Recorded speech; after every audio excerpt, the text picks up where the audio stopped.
ለየካቲት በዛቲ ዕለት አይረፍ። ቅዱስ ኤፍሬም መታሰቢያው ነው። በረከቱ ጋራት። በዚችም ዕለት የጴጥሮስና የሶፊያ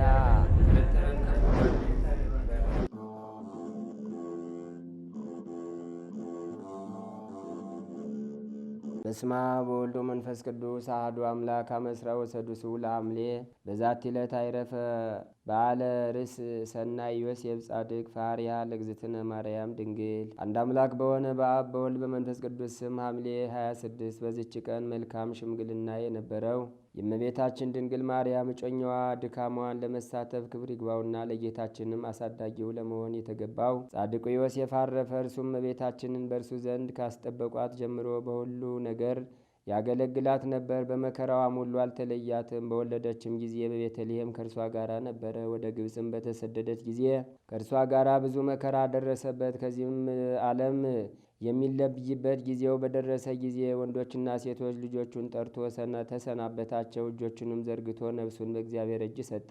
የዘላለምንም ሕይወት ወረሰ። ባረፈበትም ጊዜ ጌታችን ወደ እርሱ መጥቶ እጆቹን በላዩ ጫነ። ለሥጋው መፍረስና መበስበስ እንዳያገኘው ኃይልን ሰጠው። በአባቱ በያዕቆብ መቃብር አኖሩት። ዕረፍቱም ክብር ይግባውና በጌታችን ኢየሱስ ክርስቶስ ሥጋዌ በ16 ዓመት ነው። በረከቱ ከእኛ ጋር ትሁን ለዘላለሙ አሜን። ሰላም ለዮሴፍ ምስለ ማርያም ዘኮነ በታንሶሱ ኩሌን ዘታዝል ሕፃነ ኢየሱስ ክርስቶስ ከማሰፈው ኪዳነ ኢበልየ በመቃብር ወኢሂ ማሰነ እስከ ዮም በድኑ አለወ ድሁነ።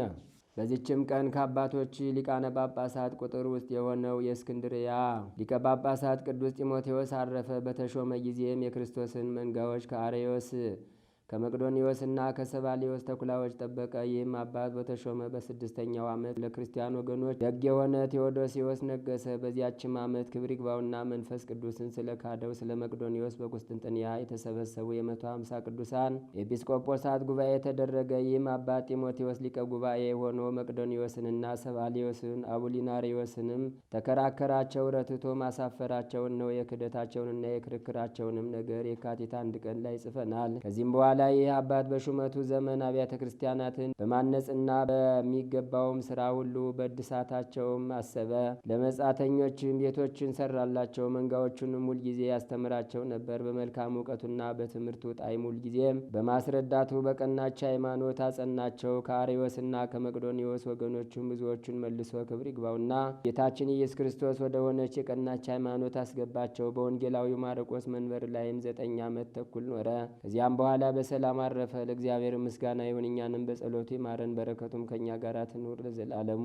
ሰላም ለጢሞቴዎስ ለጴጥሮስ ውሁ ጳጳስ ሀገር ዘምእዴሁ በቁስጥንጥንያ ዘኮነ ሊቀ ማኅበሮሙ ለእልያሁ ተክኅ ወለምእመናን እሙከተ አለውት ዘሰርሁ ሰላም ብዙ እስከ ያህልፍ ወርሁ። በዚችም ቀን ለኢትዮጵያ ሀገር ብርሃንን የገለጠ ቅዱስ አባት አባ ሰላም አረፈ። ዜናውም እንዲህ ነው። ስሙ ሜሮጴዎስ የሚባል የጥበበኞች አለቃ አንድ ሰው ወደ ህንድ ሀገር ሊያልፍ ወዶ ከጢሮስ ሀገር መጣ። ከእርሱ ጋር ከዘመዶቹ ወገን የሆኑ 2 ብላቴኖች ነበሩ። የአንደኛው ስሙ ፍሬምናጦስ፣ የሁለተኛውም ኤዴስዮስ ይባላል። ሲድራኮስ የሚሉትም አሉ። በኢትዮጵያ በኩል ወዳለው ወደ አፍሪቃ ባህር ወደ ደረሱ። ልቡ የተመኘችውን የኢትዮጵያን ሀገር መልካምነቷን ሁሉ ተመለከተ። ከዚያም በኋላ በድንገት ወንበዴዎች ተነስተው በመርከብ ካሉት ሁሉ ጋር ገደሉት። እኒህ 2 ልጆች ግን ተረፉ። የአገሩ ሰዎችም አገኟቸው። ወደ ንጉሥም ወስደው እንደ እጅ መንሻ አድርገው እነርሱን ሰጡት። ንጉሱም ተቀበላቸው። ከጥቂት ቀኖች በኋላም ንጉሱ ኤዴስዮስን በፊቱ የሚቆም ጋሻ ጃግሬ አድርጎ ሾመው። ፍሬምናጦስን ግን በገንዘቡ ሁሉ ላይ በጅሮንድ አድርጎ ሾመው። ይህን ንጉሥ የአብርሃና የአጽብሃ አባታቸው ስሙ አይዛና የተባለው ነበር። እነርሱ ሕፃናት ሳሉም አረፈ። እኒህም ከአካለ መጠን እስከሚያደርሱ ድረስ የንጉሱን ልጆች እያሳደጉ ኖሩ። ክብር ይግባውና በክርስቶስ ማመንንም አስተማሯቸው። የንጉሱም ልጆች አድገው በነገሱ ጊዜ ኤዴስዮስ ወደ ሀገሩ ተመለሰ። ፍሬምናጦስ ግን ወደ ግብፅ ሄደ። ወደ እስክንድርያው ሊቀ ጳጳሳት ወደ አባ አትናቴዎስ ደረሰ። የደረሰበትንም ሁሉ ነገረው። ስለ ኢትዮጵያውያንም ሃይማኖት ጳጳስ ሳይኖራቸው ክብር ይግባውና በጌታችን በኢየሱስ ክርስቶስ እንዴት እንዳመኑ ነገረው። አባ አትናቴዎስም በሰማ ጊዜ እጅግ አደነቀ። ፍሬምናጦስንም የነጻ ሕዝብ አገር ለሆነችው ለኢትዮጵያ አገር ጳጳስ ሲሆን ዘንድ ግድ አለው። ጳጳስነትንም ሹሞ ከታላቅ አክብሮት ጋር ላከው። በአብርሃና በአጽብሃ ዘመነ መንግስትም ወደ ኢትዮጵያ በደረሰ ጊዜ በክብር ተቀበሉት። በኢትዮጵያ አገሮችም ሁሉ የቀናች ሃይማኖትን ሰበከ፣ አስተማረም። ክብር ይግባውና ክርስቶስን የጌትነቱን ብርሃን በሁሉ አገሮች ገለጠ። ስለዚህም ብርሃንን ገላጭ ሰላማ ተባለ። ሁሉንም አስተካክሎ በሰላም አረፈ። ለእግዚአብሔርም ምስጋና ይሁን። እኛንም በዚህ የአባት ጸሎት ይማረን፣ በረከቱም ከእኛ ጋር ትኑር ለዘላለሙ። ሰላም ሰላም በቃለ ትፍስሕት ብሎ እንዛ በየው አሊአል ወአሊእሎ ሰላማ ህሩይ ወህተ አሚን ወተሳህሎ አስረቀ በኢትዮጵያ ለብርሃነ ክርስቶስ ጸዳሎ እንዘ ላዕሌሃ ጽልመት ወቆባር ሃሎ። በዚችም ቀን የአባ ሮዲስና የሳሙኤል መታሰቢያቸው ነው። በረከታቸውም ከእኛ ጋር ትኑር ለዘላለሙ አሜን። አንድ አምላክ በሆነ በአብ በወልድ በመንፈስ ቅዱስ ስም ሐምሌ 27 በዚች ቀን ተርኑ የሚባል አገር ሰው ቅዱስ አሞን በሰማዕትነት አረፈ። በዚችም ቀን የነቢዩ ሕዝቅኤል የራእዩ መታሰቢያ ነው። ዛቅረብኩማ ኢሌታ ዘኪራ ይላፈም ለተጸምዱ ከዘልፈለላ አነብብ ተወከፍ ዘንዴቴ መጻፈን ተረሰይ ከግዚኦ ጸሪቀ መበለት ኩፈ እምላቡ ውላን ዘተርፈ ነቢያት ቅዱሳን ሐዋርያት ሰባክያን ሰማዕት ወጻድቃኑ መላእክት ትጉሃን ደናግላ ዲዩ መነኮሳት ሄራን ባርኩ ባርኮ ጉባኤ ዛቲ መካን እስከ አረጋዊ ሊቆኖስ ሕፃን ለዘጻፎ በክርታስ ወለዛ ጻፎን ዘደርሶ ለዛ አንብቦ ለተተርጎመ በልሳን አዲስ ወለዘ ሰማ ቃሉ በዝነ መንፈስ በጸሎተሙ ማርያም አራቂተ ኩሉም ባይ ስቡረ መሐረነ ኢየሱስ ክርስቶስ። ተአምሪሁ ለአቡነ ሀብተ ማርያም ዘገብረ በአሐዱ መጽሐፈ ስንክሳር ጸሎቱ በረከቱ ያሉ ምስለ ኩልነ ህዝበ ክርስቲያን ለዓለም ዓለም አሜን። ልመናው ክብሩ ይደረግልና ከስንክሳር በሚባል መጽሐፍ የተደረገው የአባታችን የአቡነ ሀብተ ማርያም ተአምሬ ነው። በአባታችን በአቡነ ሀብተ ማርያም ቤተ ክርስቲያን ውስጥ ስንክሳር የሚባል መጽሐፍ ነበር። ይህንንም ስንክሳር ግንቦት 10 ቀን 1989 ዓመተ ምህረት 2 ዲያቆናት ሰርቀው አዲስ አበባ ወስደው ስለሸጡት ከቦታው ታጣና የቤተ ክርስቲያን አገልጋዮች የሚሆኑ ካህናት ሁሉ ታሰሩ። ይህንንም ዲያቆናት መላልሰው ስለመረመሩት አላወቁትም ብሎ ስለ ካደ ወዲያውኑ አልቆየም። በአባታችን በአቡነ ሀብተ ማርያም ተአምር አልቆየም፣ ፈጥኖ ተቀሰፈ። ሁለተኛም ዲያቆን ለማሳሰር ወደ ዳኛ ሲወስዱት ከወታደሮቹ አምልጦ ሲሮጥ በታላቅ ገደል ወደቀ። ይኸውም ገደል በሰው ክንድ 180 የሚሆን ነው። እርዝመቱ ይህን ያህል ሲሆን ሳይሞት አካሉ ሳይነካ ሳይጎዳ በሕይወት ተገኝቷል። ሙቶ ቢሆን መጽሐፉ እንደጠፋ ይቀር ነበር። ይህም ተአምር የተደረገው በአባታችን በአቡነ ሀብተ ማርያም ስልጣን ነው። ከዚህም በኋላ ወደ ዳኛ ሲወስዱት ከመገረፉ አስቀድሞ የሸጠለትን ሰው ተናገረ። ከዚያም ቀጥሎ መርቶ ወስዶ የገዛውን ሰው አሳየ። የገዛውንም ሰው ቢጠይቁት እውነት ነው የኔ ገንዘብ ነው ብሎ ስለ ሸጠልኝ ገዝቻለሁ ብሎ አምኗል። ከዚህም በኋላ የገዛውን ሰርቆ የሸጠውም በአንድነት የደብረ ሊባኖስ ከተማ በምትባለው በደብረ ጽጌ ታሰሩና ከብዙ ምርምር በኋላ በአባታችን በአቡነ ሀብተ ማርያም ተአምር ስንክሳር የሚባለው መጽሐፍ ስለተገኘ ገዢው በዋስ ተለቋል። ሻጩ ግን ከሀገር ጠፍቷል። ይህ ስንክሳር የተባለ መጽሐፍ ከጠፋ በስድስተኛው ወር በአባታችን ከአቡነ ሀብተ ማርያም ተአምር የተነሳ በብዙ ስራ ተገኝቶ ተመልሶ ወደ ቤተ ክርስቲያኑ ገብቷል። በወዳጁ በአባታችን በአቡነ ሀብተ ማርያም ስልጣን ይህን ተአምር ስላደረገ እግዚአብሔር ክብር ምስጋና ይግባውና ልመናው ክብሩ ለዘላለም ይደርብን። እኛንም ከጽዋቶ መከራ ፈጥኖ ይጠብቀን። የአባታችን የአቡነ ሀብተ ማርያም ረድኤት በረከት አማላጅነት ጠባቂነት በሁላችን በሕዝበ ክርስቲያን ላይ ጸንቶ ይኑር ለዘላለሙ አሜን። ከሷ የሚወለደው አምላክ ነው፣ በመንፈስ ቅዱስ ነው። ለምን መናፍቃን ይህን አይረዱትም? ፖለቲካ እጣን የሚሸቱ ጳጳሳት አታውቁም? ፓትርያርክ የነበሩት ዮሴፍ ሆይ ማርያምን ለመውሰድ አትፍራ። ይህ ፖለቲካ ባሰከራቸው ባደነዘዛቸው መነኮሳት ቤተ ክርስቲያንን የሚያሳብዱ የቅዱስ ሰላማን ክብር ያሳጡ እነዚህን መናፍስት ጵጵስና ተቅድስና ጋር ነው እንጂ ጵጵስና ድሮ አንድ ጳጳስ ሳለ ነው አገር ተባርኮ ይኖር አይደለም እንዴ? አንድ ጳጳስ ለኢትዮጵያ በነበረ ጊዜ ዝም ብሎ እንደንትን ቢንጋጋ ምን ትርጉም አለው? በስመ አብ ወወልድ ወመንፈስ ቅዱስ አሃዱ አምላክ አሜን። ወአስተራዮ በላከ እግዚአብሔር ለዮሴፍ በሕልም ኢትፍራህ ነሲዮታ ለማርያም ዮሴፍ ሆይ ማርያምን ለመውሰድ አትፍራ፣ ከእርሷ የተጸነሰው በመንፈስ ቅዱስ ነውና። እንግዲህ የአዲስ ኪዳን ይሄ ዮሴፍ ቅዱስ ዮሴፍን ለማስተማር ለመግለጥ የአዲስ ኪዳን የነገረ ስጋዌ ትምህርት እውቀት ያስፈልጋል። እንደ ዝም ብሎ እንደ መናፍቃን መዘበራረቅ አያስፈልግም። ቅዱስ ዮሴፍ በማቴዎስ ወንጌል በቅዱስ ወንጌል ስሙ የተመዘገበ የአዲስ ኪዳን የመጀመሪያው ጻድቅ መልአከ እግዚአብሔር አሁንም በተደጋጋሚ እየተገለጠ የሚያናግረው የሚመራው ትልቅ ጻድቅ ነው። የቅዱስ ዮሴፍ በረከት በሁላችን ላይ ይደር። እንግዲህ ቅዱስ ዮሴፍ የነገረ ስጋዌ ትምህርት ነገረ ስጋዌ ሲጀመር የነበረ ያየ እመቤታችን ቅድስት ድንግል ማርያምን በሕዝብ መካከል በጉባኤ እስራኤል በአእላፈ እስራኤል ፊት እመቤታችንን ለመጠበቅ ለመታዘዝ የተቀበለ ታላቅ ጻድቅ ነው። እመቤታችን ቅድስት ድንግል ማርያም በቤተ ዮሴፍ ሳለች ነው። ምእመናን ትንሽ ደቂቃ ነው የምናገረው፣ ግን እንድትሰሙኝ እኔ ነገር ሃይማኖት ስለሆነ እንድትሰሙኝ በቅዱስ ዮሴፍ ስም ነው የምለምናችሁ።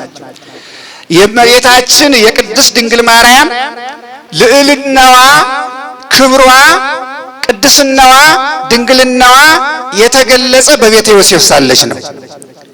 እመቤታችን ቅዱስ ገብርኤል ከሰማይ መጥቶ ከሴቶች ተለይተሽ የተባረክሽ ነሽ ጸጋን የተመላሽ ብሎ ቅዱስ ገብርኤል ስሙ የተገለጠው መልአክ ከሰማይ መጥቶ እመቤታችን ቅድስት ድንግል ማርያም የጸጋ የበረከት የሰላም የደስታ ባለቤት ለሰው ሁሉ የምታሰጥ መሆኗን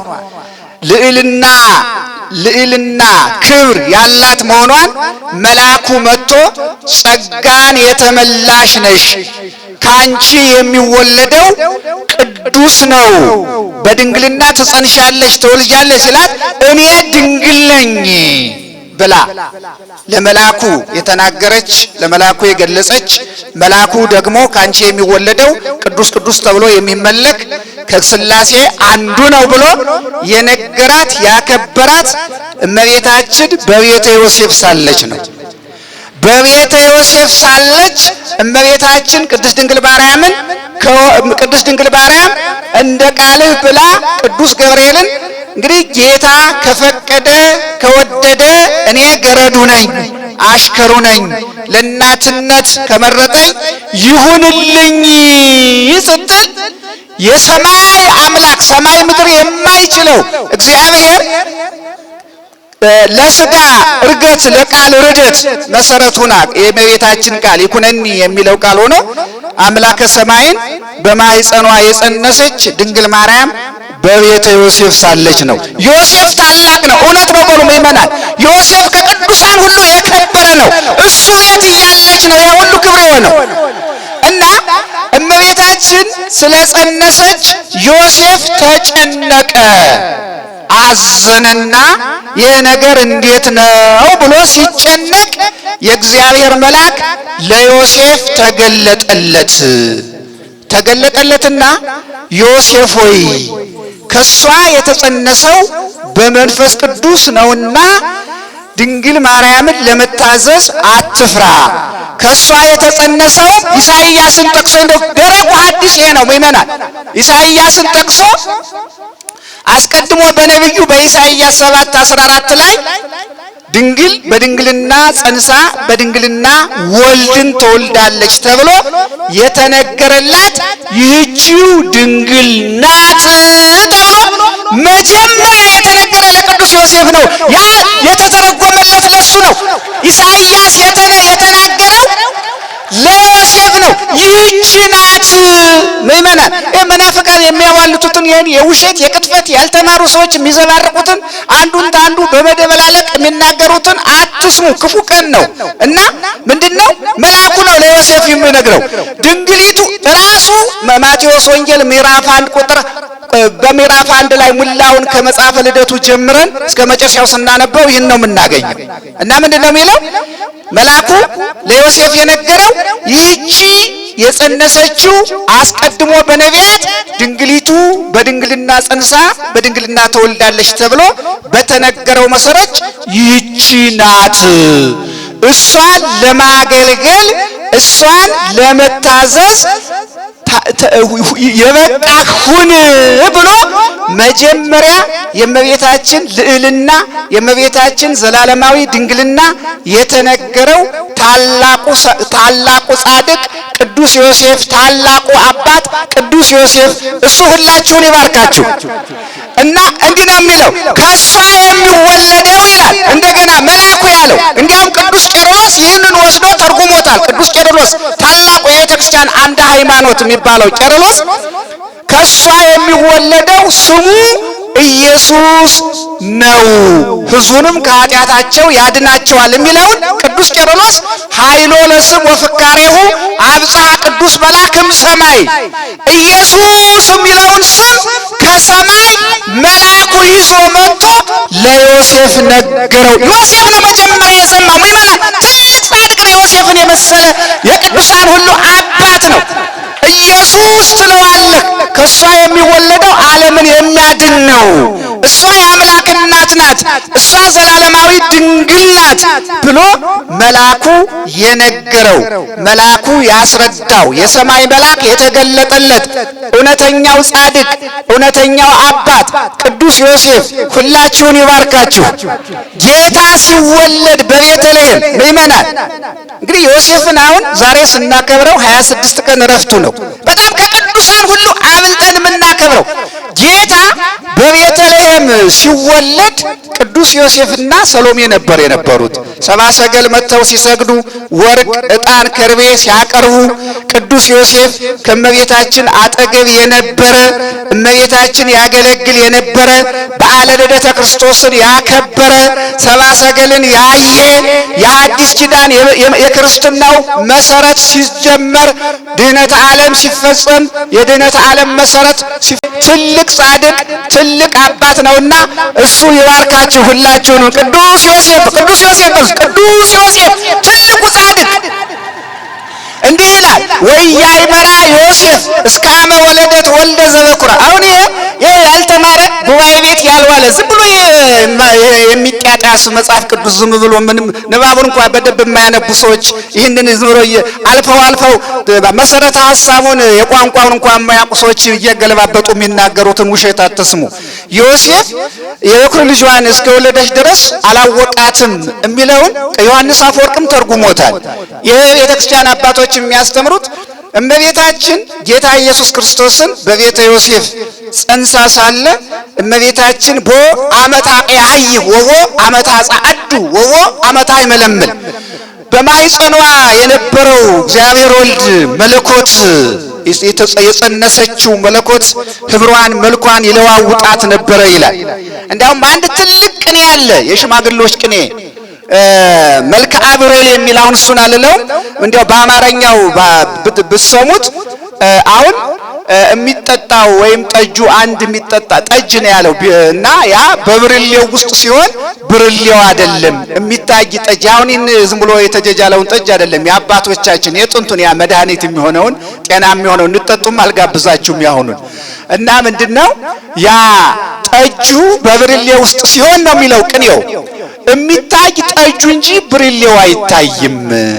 እመቤታችንም ጌታን ጸንሳ በነበረ ጊዜ ህብረ መለኮት አንድ ጊዜ እንደ ሐመልማል አንድ ጊዜ እንደ ብርሃናዊ መልኳን ህብረ መለኮት ይለዋውጠው ስለነበረ ልክ እንደ ቤተሰብ እንደሚታወቅ ሰው በአንድ መልክ አላወቃትም። እንዲያውም ለአርቃዴዎስ ለንጉሱ ቅዱስ ዮሐንስ አፈወርቅ ይህንን ሲተረጉምለት ስዕሊቱ ራሷ ሰናየ ትቤ ብላለት ልክ ነው የስዕለ ማርያም በዚህ በንጉሱ ቤተ መንግስት ያለችው ስዕሊቱ መስክራለች። እና እመቤታችን ቅድስት ድንግል ማርያም የከበረች ናት። ዮሴፍ ነው ትልቁ ምስክር። ድንግልናዋ በነቢያት የተጻፈው ለሷ መሆኑን መልአኩ የነገረው ለዮሴፍ ነው።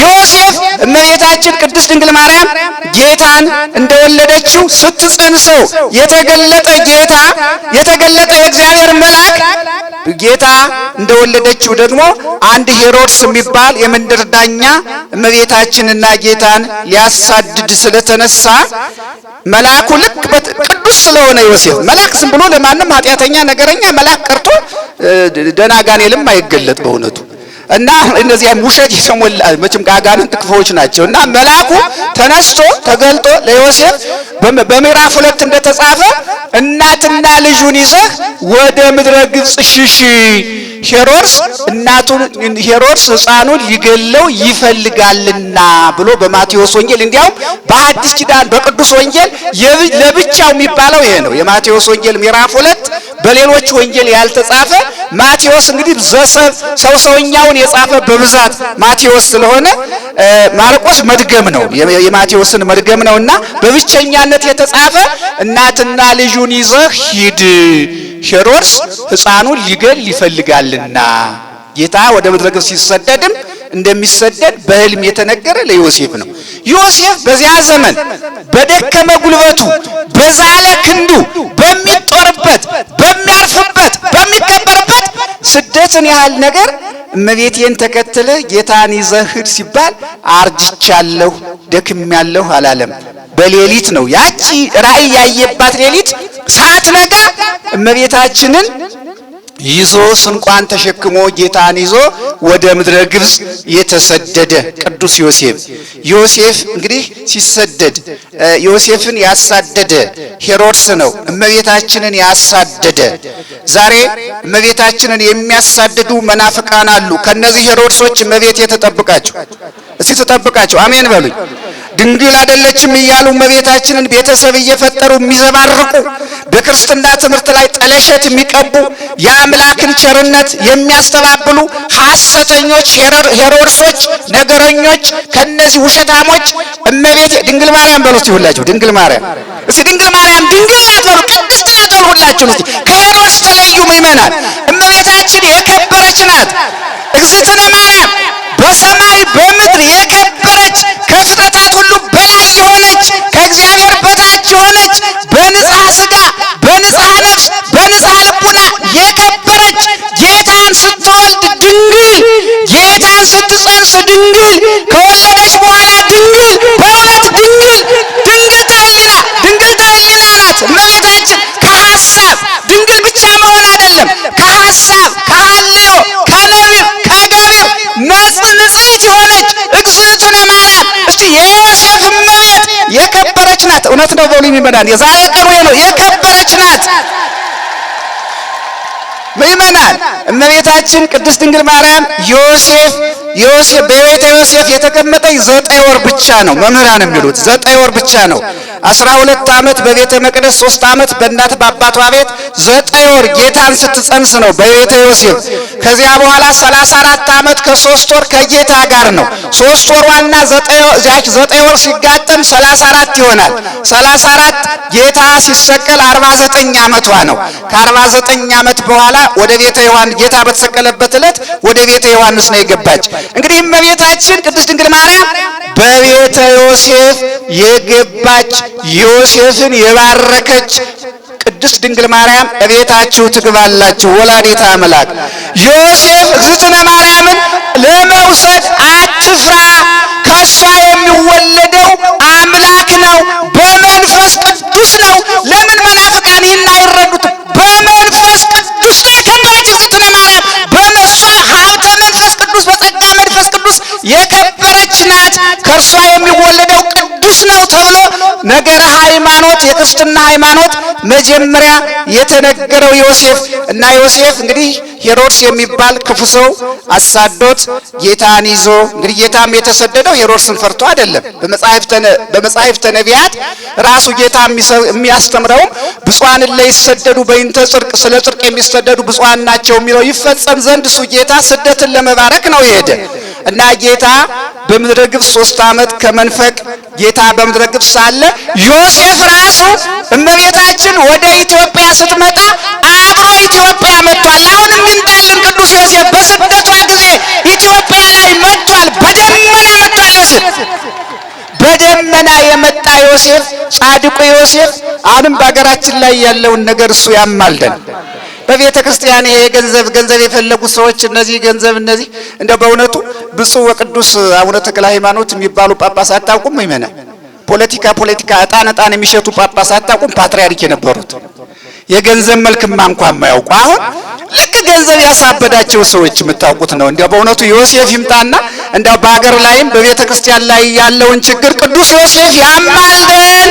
ዛሬ ከሳቴ ብርሃን አቡነ ሰላማ ናቸው። ዛሬ የአቡነ ሰላማ ስራ ዛሬ እየተበላሸ እየፈረሰ በፖለቲከኞች በነገረኞች የፖለቲካ ባሰከራቸው ባደነዘዛቸው መነኮሳት ቤተ ክርስቲያንን የሚያሳብዱ የቅዱስ ሰላማን ክብር ያሳጡ እነዚህን መናፍስ እግዚአብሔር ያስታክስልን በሩት ሁላችሁም እነዚህን መናፍስ ከገንዘብ ጋር በእውነት ምእመናን ጵጵስና ተቀድስና ጋር ነው እንጂ ጵጵስና ድሮ አንድ ጳጳስ ሳለ ነው አገር ተባርኮ ይኖር አይደለም እንዴ? አንድ ጳጳስ ለኢትዮጵያ በነበረ ጊዜ ዝም ብሎ እንደንትን ቢንጋጋ ምን ትርጉም አለው? እግዚአብሔር ይቅር ይበለን በሩት ሁላችሁም ምእመናን እግዚአብሔር ይቅር ይበለን። እንግዲህ ቅዱስ ዮሴፍ በእውነት ኢትዮጵያ የመጣ ነው። ዛሬ እረፍቱ ነው። በተለይ ግብጽ ደርሶ ሲመለስ በጭችን ተናግሬ ጨርሳለሁ። ግብጽ ደርሶ 3 ዓመት ከ3 ወር ስደት ሲጠናቀቅ ደብረ ቁስቋም ላይ እረፍቱም ከዚህ በኋላ ነው። ደብረ ቁስቋም ላይ በትረ ዮሴፍ የምትባል እንዲያውም የዚህ ቤተ ክርስቲያን ማህተም ዛቲ ይእቲ በትረ ዮሴፍ አረገ ድሮ ማውቃት ይችን ዛቲ ይእቲ በትረ ዮሴፍ አረጋዊ እና የተመረኮዛትን በትር በደብረ ቁስቋም ላይ ጌታ ሲያርፍ ይችን የዮሴፍን በትር ራሱ ጌታ ከ6 ሰነጠቃት ይላል። ጌታ ከ6 ሰነጠቀና 6ቱን ስንጥቅጣቂዎች በደብረ ቁስቋም ላይ ጌታ ሲተክላቸው አለመለሙ። እናንተን ያለምልማችሁ በበትሩ የለመለመለት ዮሴፍ አለመለሙ። ጌታ ድካሙን ባርኮለታል። ባለ ልደቱን ያከበረ እሱ ስለሆነ የታዘዘ ሰው የሆነ በሱ ቤት ስለሆነ ዮሴፍ ክብር ምእመናን ከቅዱሳን ሁሉ በላይ ነው እና ዮሴፍ የእመቤታችን ድንግልና የተነገረው መልአኩ ያስረዳው በድንግልና ተወልዳለች ብሎ መልአኩ የገለጸለት ከጌታ ጋር አብሮ የተሰደደ እመቤታችንን ያገለገለ ቅዱስ ዮሴፍ እሱ ስለሆነ ትልቁ ጻድቅ እሱ ነው። ምእመናን እንግዲህ በዛሬው ዕለት እኛ አሁን በዓሉን ስናከብር የእመቤታችንን ልዕልና ቅድስና ድንግልና አክብረን ነው የምንመለሰውና እንግዲህ የምትቀጥለዋን ፍልሰታ ናት። እመቤቴ እንግዲህ በቤተ ዮሴፍ ሳለች ነው ሰላም ያንቺ ነው የተብሎ የተነገራትና አገራችንን ሰላም ታድርግልን። እስኪ ሰላም በሉ ሁላችሁ ጨርሻለሁ። እስኪ ሰላም በሉ። እንዳሁኑ ያለ ዘመንም ኢትዮጵያን ገጥሟት አያውቅምና እግዚአብሔር ሰላሙን ይስጠን። እስኪ በረከት በሉ። የእመቤታችን ነው በረከት እመቤታችን በረከት ትስጣችሁ። እመቤታችን ሰላም ትስጠን። እመቤታችን ጸጋ ትስጠን። እመቤታችን ደስታ ትስጠን። በዮሴፍ ቤት የገባች እመቤቴ ትግባላችሁ።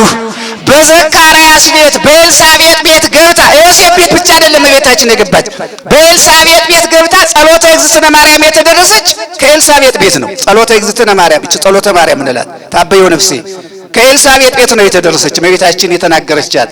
በኤልሳቤጥ ቤት የገባች ቤታችሁ ትግባላችሁ። በዶኪማስ ቤት የገባች ሰተት ብላ ሰርጉን የባረከች እመቤታችን ኑሯችሁን ትባርካላችሁ። ከዮሐንስ ጋር 15 ዓመት ቤተ ዮሐንስ የተቀመጠች እመቤቴ በሕይወታችሁ ጋር አብራችሁ ትኑር። ሽማግሎች እንደ ዮሴፍ እመቤታችንን ሙጭጭ አድርጋችሁ ያዙ። ክፉ ዘመን ያለንበት። ወጣቶች እንደ ሰሎሜ፣ እናቶች እንደ ዮሴፍ፣ እናቶች እንደ ሰሎሜ፣ ወጣቶች እህቶቻችንም እንደ ሰሎሜ፣ እናቶቻችንም እንደ ሰሎሜ ሆናችሁ እመቤታችንን ያዙ። ወንድሞች አባቶች በሙሉ ካህናት ሁሉ በአንድነቱ ናቸው። በቤተ ክርስቲያን ላይም ያለው ችግር እንቅልፍ የሚነሳ ነው። በአገር ላይ ያለው ችግር እንቅልፍ የሚነሳ ነው። ግን በአጠቃላይ ቅዱስ ዮሴፍ ባለበት ቅድስት ኢትዮጵያ ለእመቤታችን አደራ የተሰጠች ስለሆነ ዮሴፍ እየሰማ ነው። ጌታ በደመና መጥቶ አክሱም ላይ ኢትዮጵያን አስራት አድርጎ ሲሰጥ ዮሴፍ ምስክር ነው አለ ሰምቷልና፣ አሁንም ቢሆን ውሸተኛ ነገረኛ በየመንገዱ ይቀራል። ቤተክርስቲያን ግን ለዘላለም ትኖራለች። የቋመጠው ሁሉ ድምጥማጡ ይጥፋ። እግዚአብሔር ከሁላችን ጋር ይሁን። አምላካችን ኢየሱስ ክርስቶስ የሰማነውን በዝን ልቡናችን ይጻፍብን፣ ከቅዱሳን ረድኤት በረከት ያሳትፈን፣ ሰላም ቀን ያውለን፣ በዓሉን የበረከት በዓል ያድርግልን። አምላካችን ቅድስት ተዋሕዶ ሃይማኖታችን አስፋልን፣ ምእመናንን በሃይማኖት አበርታልን። የሰላም አምላክ ሰላምን ስጠን።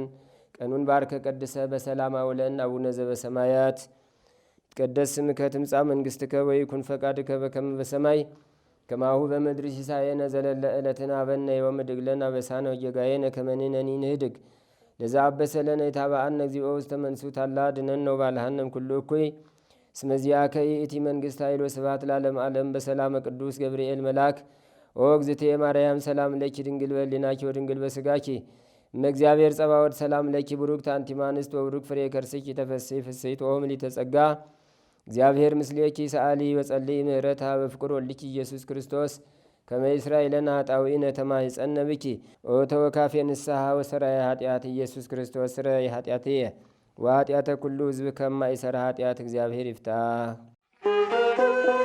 ንቁ ሚዲያ ለተመልካቾቹ ከሚያደርሳቸው ዕለታዊ ሳምንታዊና ወርሃዊ ዝግጅቶች መካከል የየዕለቱን ስንክሳር ወርሃዊና ዓመታዊ የቅዱሳን ገላትና ድርሳናትን በኢትዮ ማህበር የዩቲዩብ ቻናል ያቀርባል። የየዕለቱን ስንክሳር ባሉበት ሆነው በማድመጥ እንዲሁም ወርሃዊና ዓመታዊ የቅዱሳንን ዜና ሕይወታቸውን በማድመጥ ከቅዱሳኑ በረከትና ረድኤት እንዲያገኙ ንቁ ሚዲያ የሁል ጊዜ ምኞቱ ነው። በየዕለቱ የሚለቀቁ ዜና ቅዱሳንን ላይክ፣ ሼር እና ሰብስክራይብ በማድረግ አገልግሎቱን ይደግፉ። ንቁ ሚዲያ ርቱ የቤተ ክርስቲያን ልሳን